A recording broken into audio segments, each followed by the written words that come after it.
News 16 Kerala. Biryani വിൽപ്പനശാലകൾ നൽകിയത് കാക്കമാംസം. ഇറച്ചിക്കായി കാക്കകളെ കൊന്ന് കറിവച്ച ദമ്പതികൾ പിടിയിൽ. തമിഴ്നാട്ടിലെ തിരുവള്ളൂരിൽ കാക്കകളെ കൊന്ന് കറിവച്ച ദമ്പതികൾ പിടിയിൽ.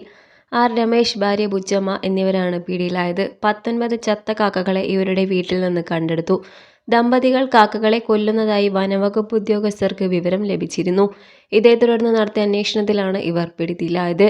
തങ്ങളുടെ 7 അംഗ കുടുംബത്തിന് കറിവെച്ച് കഴിക്കാനാണ് കാക്കകളെ പിടികൂടിയതെന്ന് ദമ്പതികൾ പറഞ്ഞു.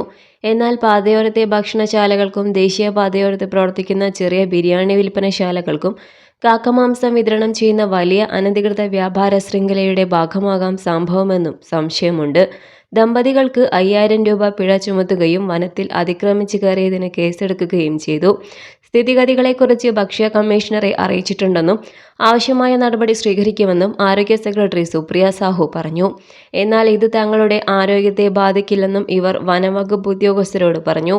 എന്നാൽ വാർത്ത പുറത്തായതോടെ പലതരത്തിലുള്ള ആരോപണങ്ങൾ ഇവർക്കെതിരെ ഉയരുന്നുണ്ട്. അതേസമയം തങ്ങളെ ഉപദ്രവിച്ച ഒരാളെ 17 വർഷം വരെ ഓർത്തുവെച്ച് പ്രതികാരം ചെയ്യാൻ കാക്കകൾ ശ്രമിക്കുമെന്നൊരു പഠനം ഈയിടെ പുറത്തു വന്നിരുന്നു. വാഷിംഗ്ടൺ യൂണിവേഴ്സിറ്റിയിലെ പരിസ്ഥിതി ശാസ്ത്രജ്ഞനായ പ്രൊഫസർ ജോൺ മാസ്ലോഫിന്റെ ഗവേഷണത്തിലായിരുന്നു ഈ കാര്യം കണ്ടെത്തിയിരുന്നത്. കാക്കകൾക്ക് മനുഷ്യന്റെ പെരുമാറ്റം സൂക്ഷ്മമായി നിരീക്ഷിക്കാനും ഒപ്പം മനുഷ്യരുടെ മുഖങ്ങൾ തിരിച്ചറിയാനും കഴിയും. തങ്ങൾക്കെതിരെ ഒരു ഭീഷണിയുണ്ടെന്ന് കണ്ടാൽ തിരിച്ചറിയാനും ഓർത്തുവയ്ക്കാനും ഇതുമൂലം കാക്കകൾക്ക് കഴിയുന്നു.